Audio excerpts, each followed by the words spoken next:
Daina uminabot pang buhay sa ospital ang 32 anyos sa si Manilyn Boquiña matapos sa pagsasaksakunin 10 beses kan sa iyaman sa ng esposo na si Salvador Boquiña, 41 anyos, sa laog kan sa indang residensya sa Barangay Siyembre, Bombon, Camarines Sur, alas 9 nin banggi kan Lunes, Disyembre 12. Sa investigasyon, mantang namamanggi, nagkaigwan ng diskusyon ang mag-agum unong sa kwarta. Asin ka nakahigda na sa kwarto ang biktima, nilaog ini kan sospek asin pinagsasaksak gamit ang 13 pulgadang sundang.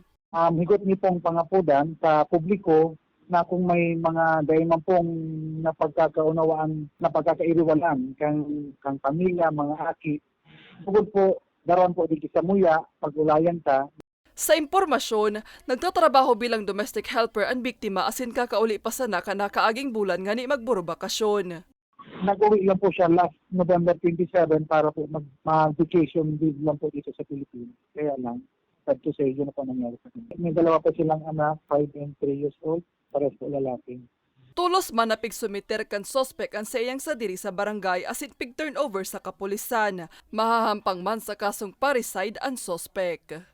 Para sa mga baretang tatak, Bicol, Maria Lorenzana.